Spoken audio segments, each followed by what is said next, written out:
예수님께서 죽음의 권세 이기시고 약속대로 다시 살아나신 이 영광스러운 부활의 아침에 하나님을 예배하는 우리 모두에게 부활의 기쁨과 감격과 그리고 하늘에 넘치는 소망이 충만하게 임하기를 주님의 이름으로 축복을 드립니다. 우리 옆 사람과 한 번 더 이렇게 인사해 보도록 할까요? 아나스타시스.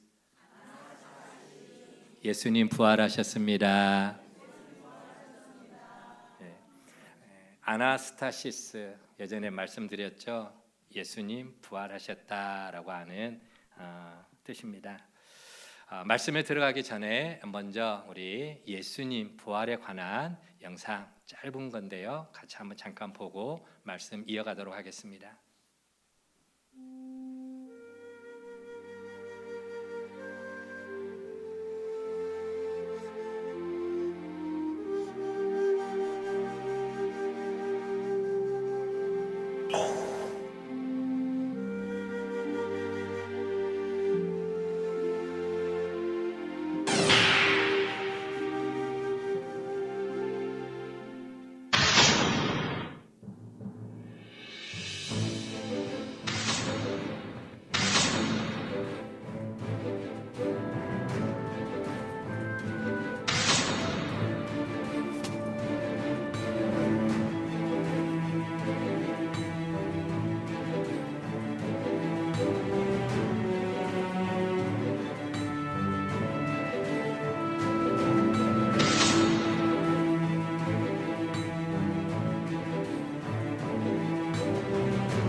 영상에서 잠깐 보신 것처럼 우리 예수님은 예언하신 대로, 미리 말씀하신 대로 십자가에 죽으셨다가 3일 만에 다시 살아나신 것입니다.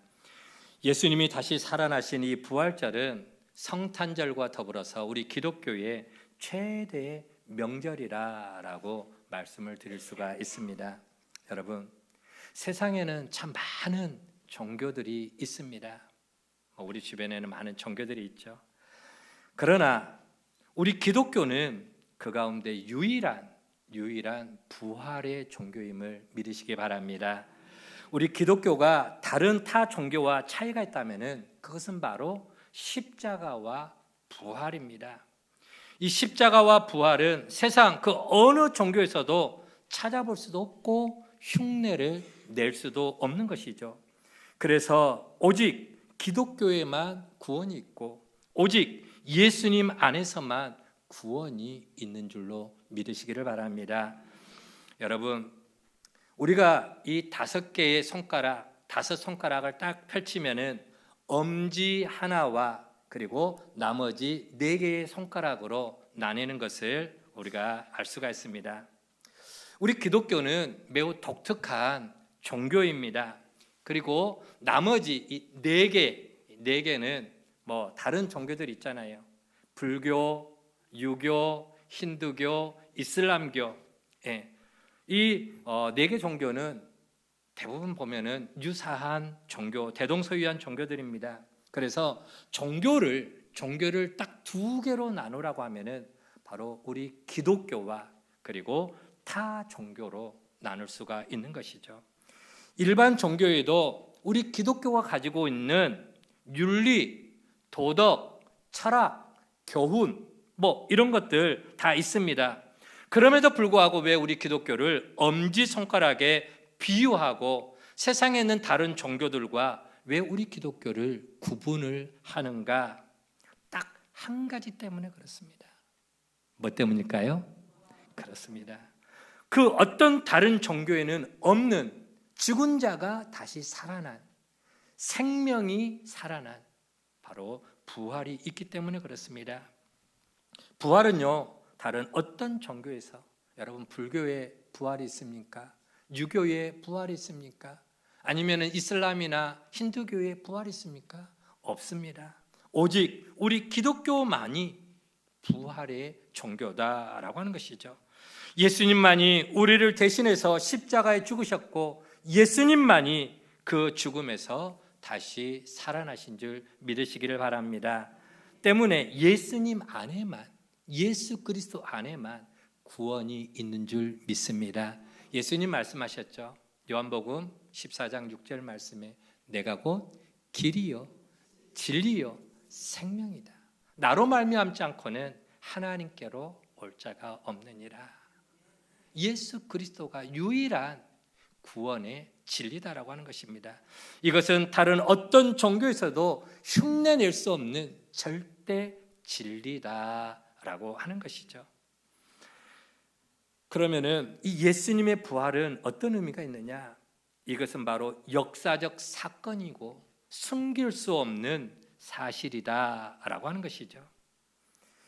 예수님의 부활은 누군가가 꾸며내거나 누군가가 소설처럼 지어낸 그런 어떤 하나의 그런 이야기가 아닙니다. 소설이 아니다라고 하는 것이죠. 역사적으로 분명히 존재했던 사건이고 그리고 숨길 수 없는 사실이다.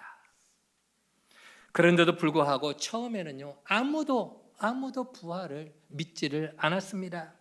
예수님의 제자들도 믿지 않았죠. 베드로도 믿지 않았고 마리아도 믿지 않았습니다. 교회 예수님을 따르던 성도들도 믿지 않았습니다. 예수님은 당시의 예언대로 부활했지만 아무도 그 사실을 믿지를 않았다라고 하는 것이죠. 어쩌면요, 우리들이 예수님 당시에 살았던 사람들이라고 하면은 아마 우리도 믿지를 않았을 것입니다. 어떻게 죽은 자가 살아날 수 있는가? 그렇죠? 자, 왜 사람들은 그렇게 예수님의 부활을 믿지를 못했을까요? 몇 가지 이유가 있습니다. 첫 번째, 사람은 아무도 죽었다가 다시 살아날 수가 없는 존재이기 때문에 그렇습니다. 사람은 그렇습니다. 야, 한번 죽으면 끝나지 뭐 죽었다가 살아나는 그런 경우가 어디 있냐? 이게 보통 사람들의 생각하는 일반 상식 아닙니까? 또 하나, 예수님은 분명히 수많은 사람들이 직접 눈으로 본 가운데 십자가에서 죽으셨거든요. 죽었어요. 죽어서 무덤에 묻히셨습니다. 그거는 분명한 사실인 것이죠. 세 번째로, 그리고 예수님이 누구신지 정확하게 예수님에 대해서 아는 사람들이 별로 없었기 때문에 부활에 대해서 예수님이 부활 말씀하셔도 그런 일이 설마 죽은 자가 어떻게 살아나? 한번 죽으면 끝나지. 무슨 죽은 자가 다시 살아나느냐? 예수님에 대해서 알지를 못했던 것입니다. 세상 그 어느 누구도 예수님에 대해 제대로 아는 이가 없었습니다. 심지어 같은 부모 밑에서 피를 나눈 형제들도 가족들도 예수님에 대해서 잘 몰랐습니다. 예수님이 누군지에 대해서, 어떤 분인지에 대해서 잘 몰랐던 것이죠. 그래서 예수님을 요셉과 마리아의 아들이다, 목수의 아들이다, 혹은 4대 성인 중에 한 사람이다, 아니 사랑을 실천한 훌륭한 사람이었다, 그 정도로 아는 게 보편적인 예수님에 대한 알미입니다. 그러니까 부활을 믿을 수가 없는 것 아니었겠습니까? 그리고 예수님이 부활했는데도 불구하고 그럼에도 왜 못 믿느냐? 과학적으로, 의학적으로, 생리학적으로 부활은 불가능하다고 생각하기 때문에 그렇습니다.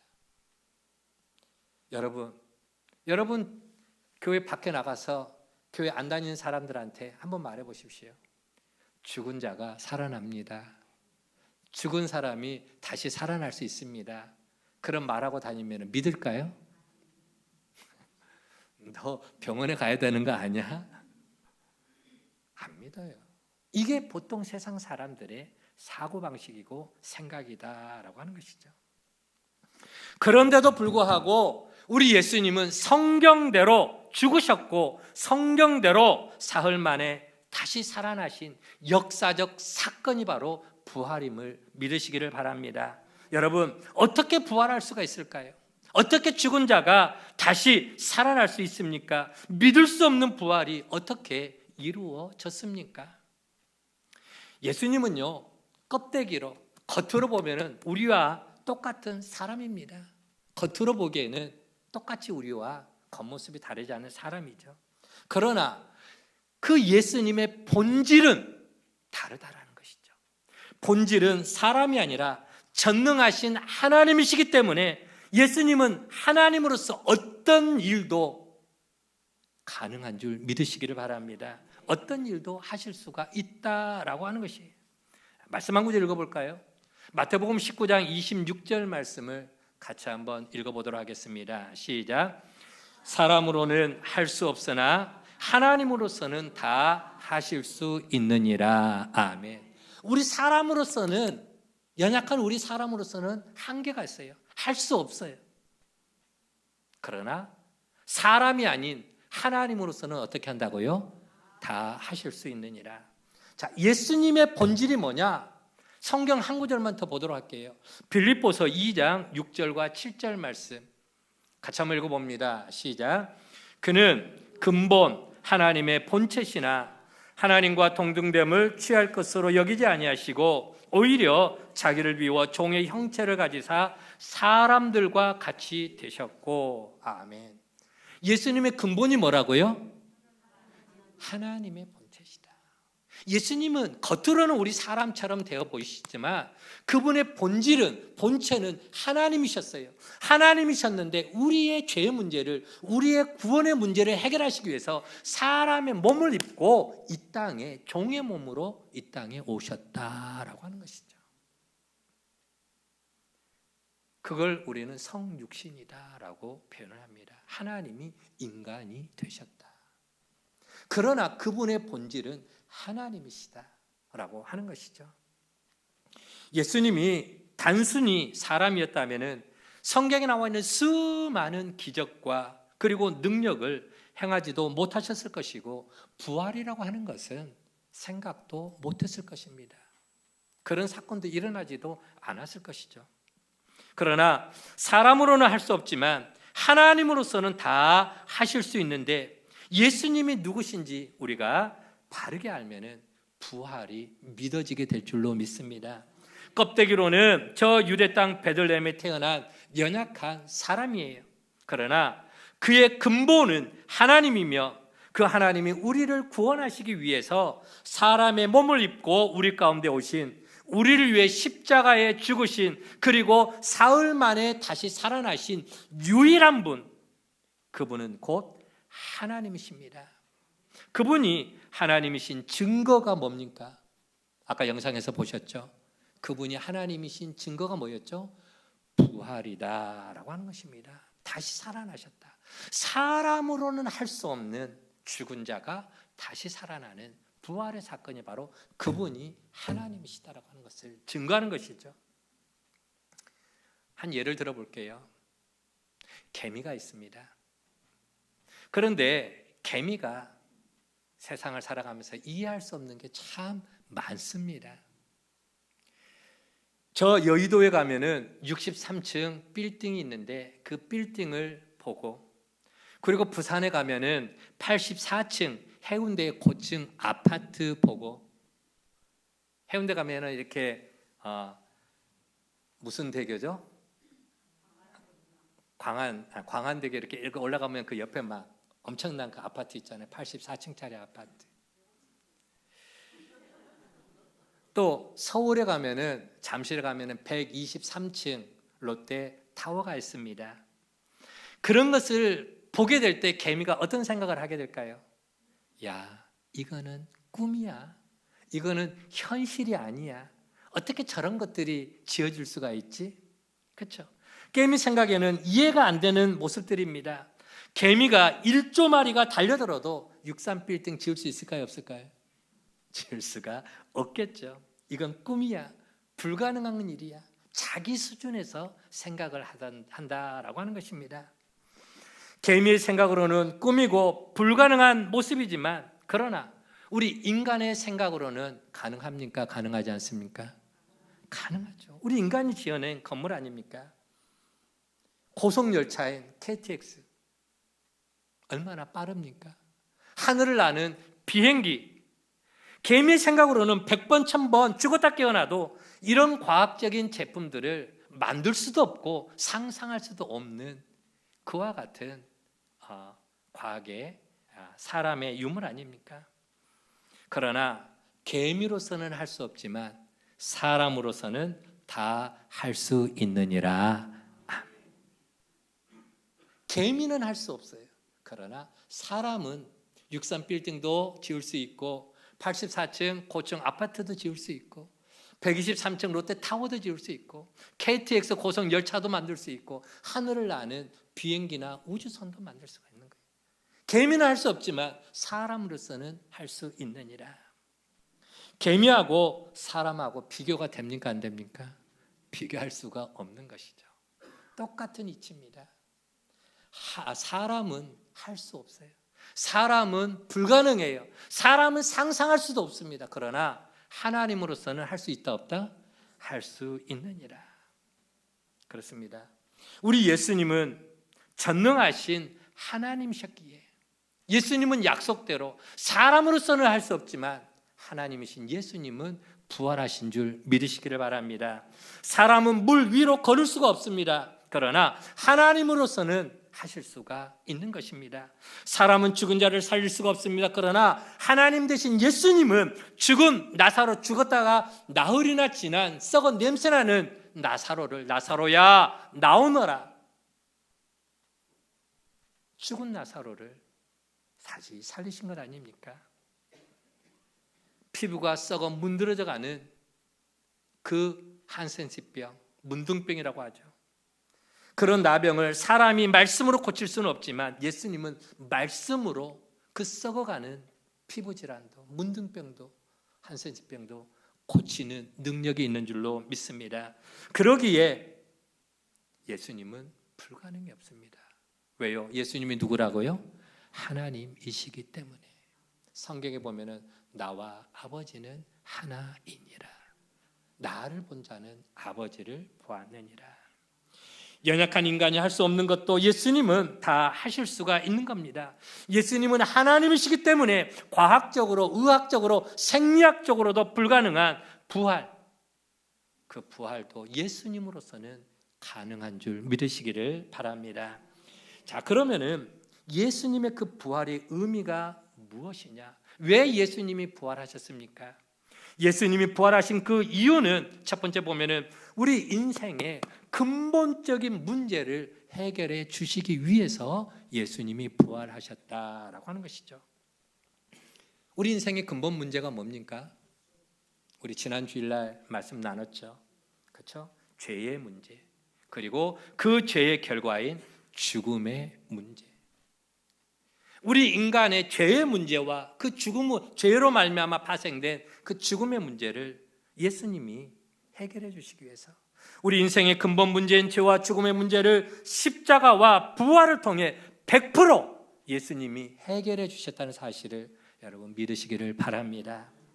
또 예수님의 부활의 의미가 뭐냐? 예수님의 부활은 우리의 부활을 보장해 주는 사건임을 믿으시기를 바랍니다. 오늘 본문인 고린도전서 15장 20절 말씀 우리 같이 한번 다시 읽어보도록 하겠습니다. 시작. 그러나 이제 그리스도께서 죽은 자 가운데서 다시 살아나사 잠자는 자들의 첫 열매가 되셨도다. 아멘. 잠자는 자. 성경에 보면은 예수님은 항상 죽은 자를 죽은 자라고 표현하지 않고 잠을 자고 있다, 자고 다시 깨어난다라고 표현합니다.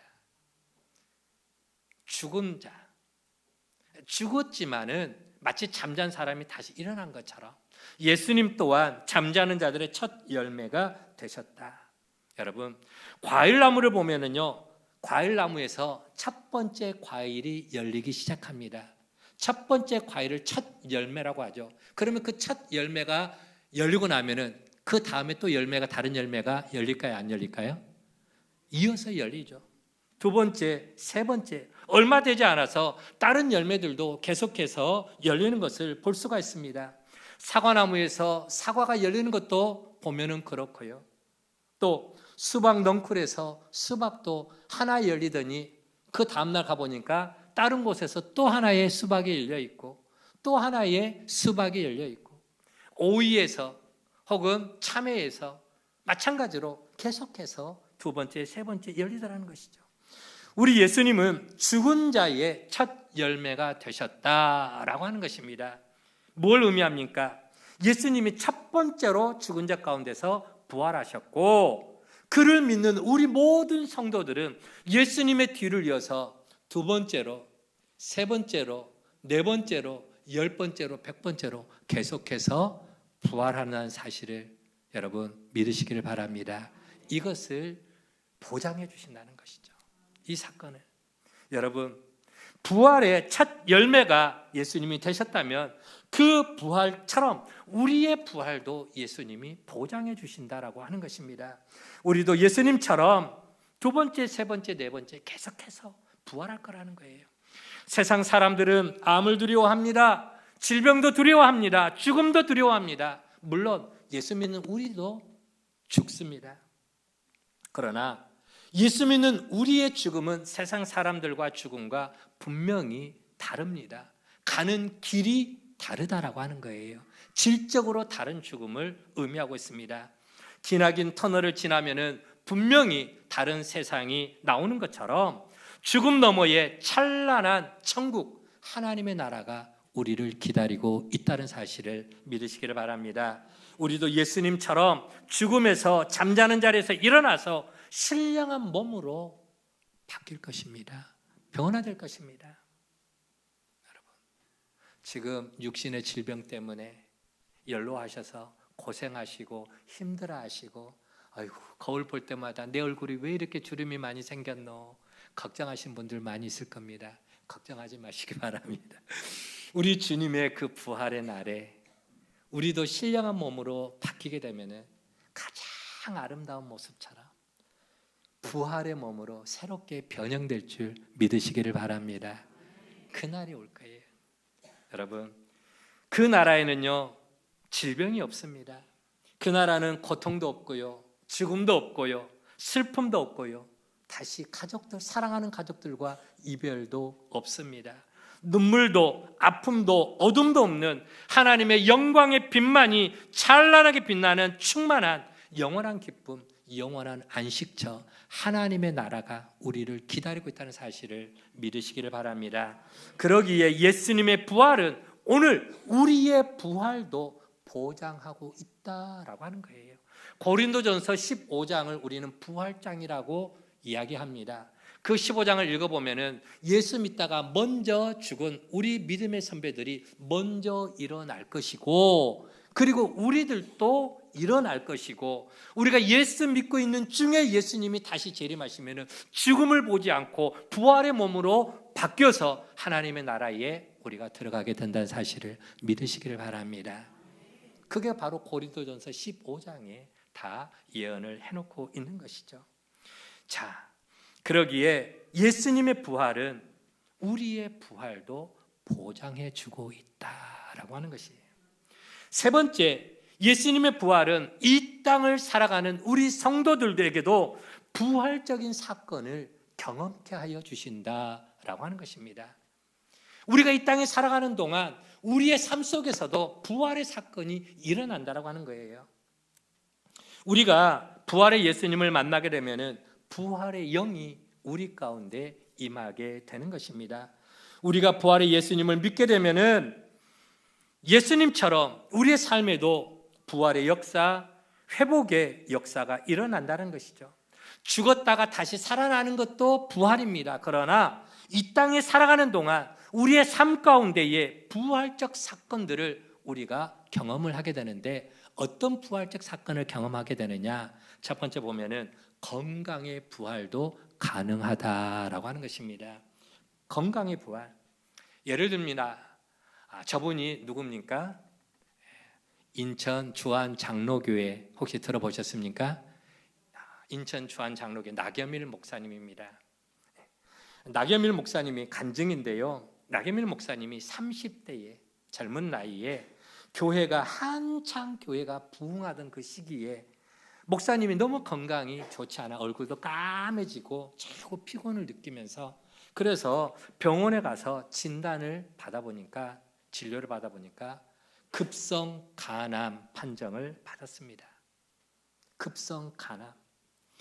병원에서 의사가 이야기합니다. 아니 목사님, 왜 이 지경이 되도록 그동안 뭐 하셨습니까? 왜 병원에 안 왔습니까? 책망하듯이 목사님에게 말한 것이죠. 목사님은 그 병원 말고 혹시나 해서 다른 병원을 가봅니다. 그리고 또 그 병원 말고 또 다른 병원을 가봅니다. 그런데 가는 병원마다 똑같은 진단이 나옵니다. 급성 간암 말기인 것이죠. 급성 간암. 치료할 방법이 없다라고 하는 것이죠. 세 번째로 간 병원이 신촌 세브란스 병원이었습니다. 얼굴은 새카매지고 배에는 복수가 엄청 차오르게 됩니다. 막 임산부의 배처럼 복수가 막 차오르는 거예요. 의사가 하는 말, 병원에서는 3일을 넘기기 힘들겠습니다. 그러니 집에 가서 준비하십시오. 주일이 되었습니다. 목사님이 곧 임종하실 정도로 위독하시다고 하는 소식이 성도들에게 전해졌습니다.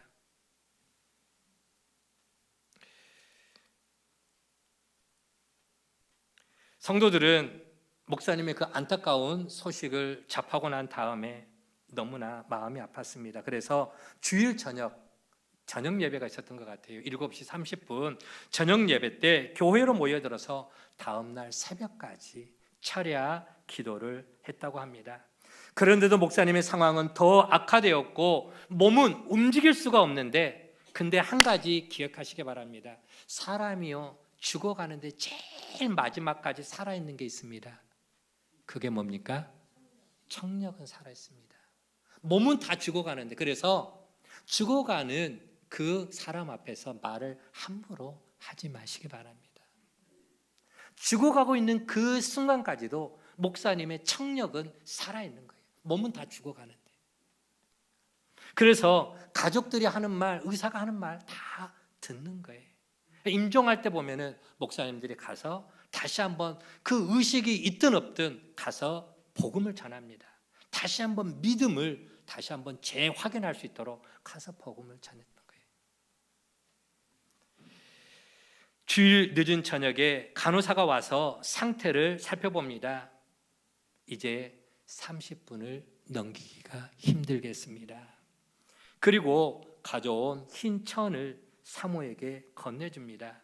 이제 곧 환자가 눈을 감을 것 같은데 임종을 하게 되면은, 죽게 되면은 이 천으로 덮으시기 바랍니다. 잠시 후 의사 2명이 또 차트를 들고 병실로 들어왔습니다.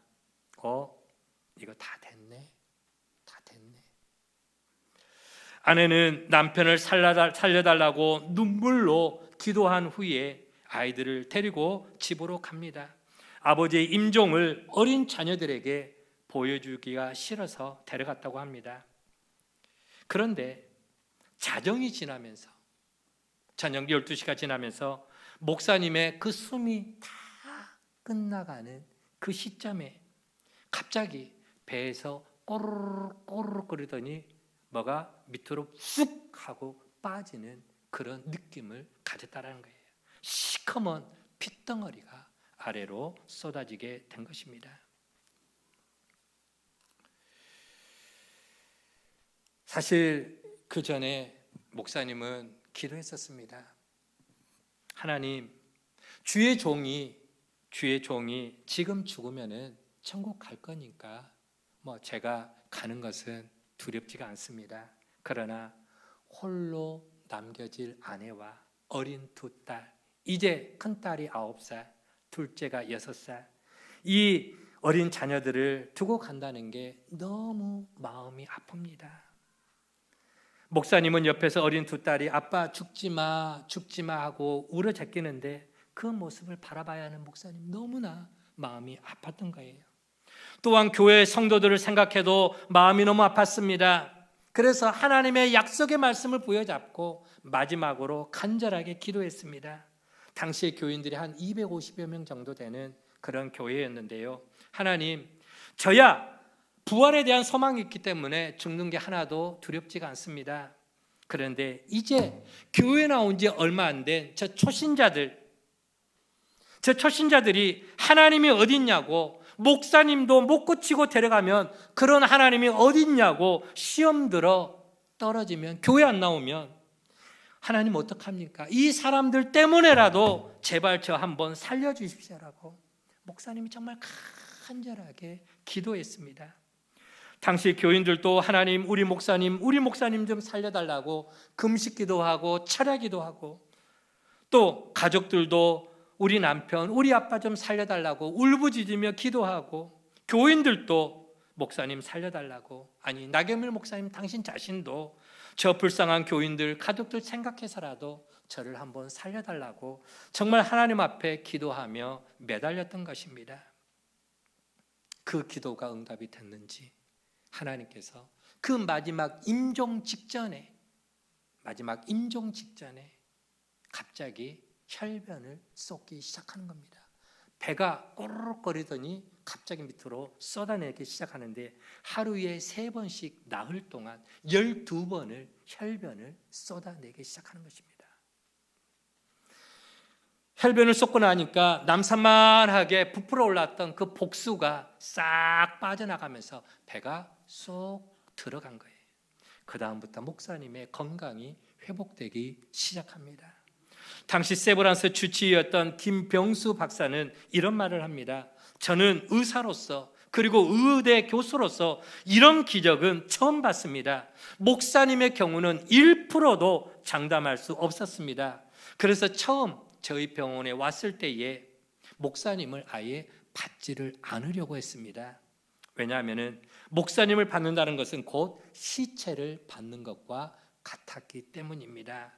의학적으로도 설명이 안 됩니다. 이거는 하나님이 고치셨다라고 말씀드릴 수밖에 없습니다 라고 그렇게 고백을 한 것입니다.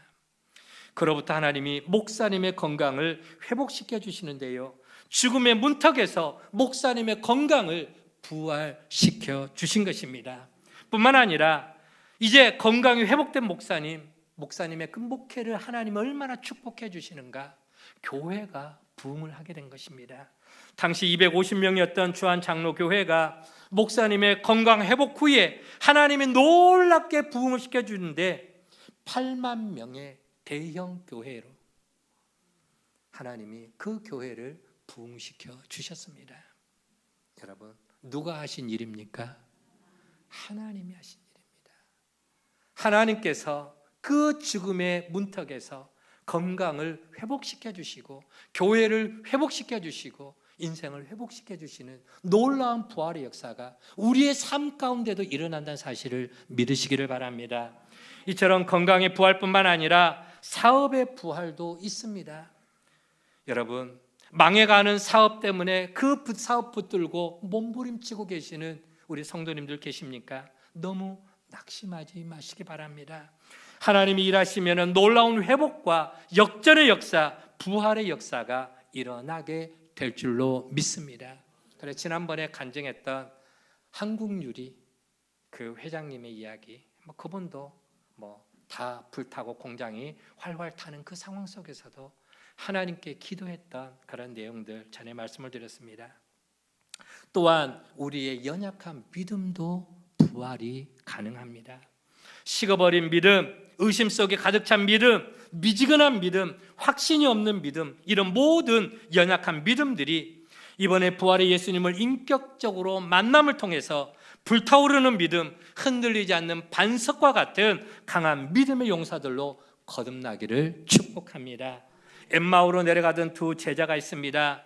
그들은 예수님을 따르고 예수님에 대한 기대를 가지고 함께했던 제자들이었는데 예수님이 십자가에 못 박혀 죽어버리니까 낙심했습니다. 절망했습니다. 실망해서 그들은 엠마오 자기 고향으로 내려갔습니다. 그런데 내려가는 두 제자가 부활의 예수님을 만나게 됩니다. 엠마오로 내려가는 그 과정 속에 부활의 주님을 만남으로 마음이 뜨거워지기 시작합니다. 마음이 뜨거워지고 영적인 눈이 열려지고 그래서 내려오던 그 길을 다시금 거슬러 올라가 예루살렘으로 올라간 그런 모습처럼 여러분, 오늘 저와 여러분도 식어진 믿음이 있다면은, 그래서 교회 오는 게 힘들고 기도하는 게 힘들고 찬송하는 게 힘들고 전도하는 게 힘들고 헌금하는 것도 힘이 든다면은, 이 모든 것들 신앙생활에 힘들어하는 연약한 믿음을 가졌다면 이 시간 부활의 영을 충만하게 받아서 회복의 역사가 일어나기를, 강한 믿음의 용사로 거듭나기를 주의 이름으로 간절히 축복을 드립니다.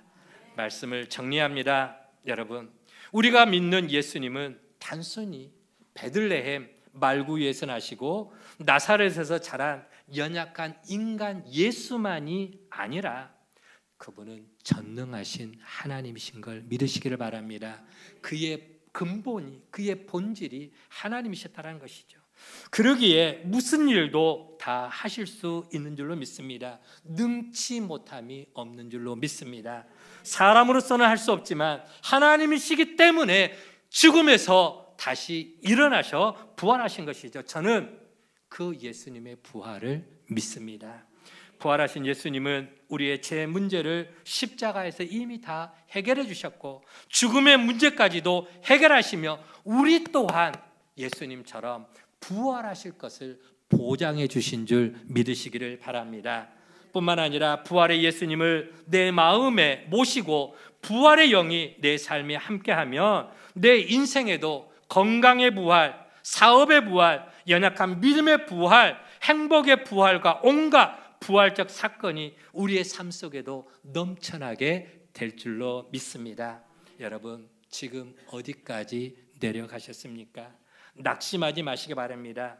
부활의 주님을 우리 안에 영접하고 모시게 되면 회복의 역사가 일어나게 될 줄로 믿습니다. 다시 일어납니다. 그리고 우리에게 영원한 미래의 부활이 약속돼 있어서 영생이 우리를 기다리고 있습니다. 이런 부활의 능력과 부활의 역사와 부활의 소망과 부활적 사건이 우리 모두의 삶에 차고 넘쳐나기를 주의 이름으로 간절히 축원을 드립니다.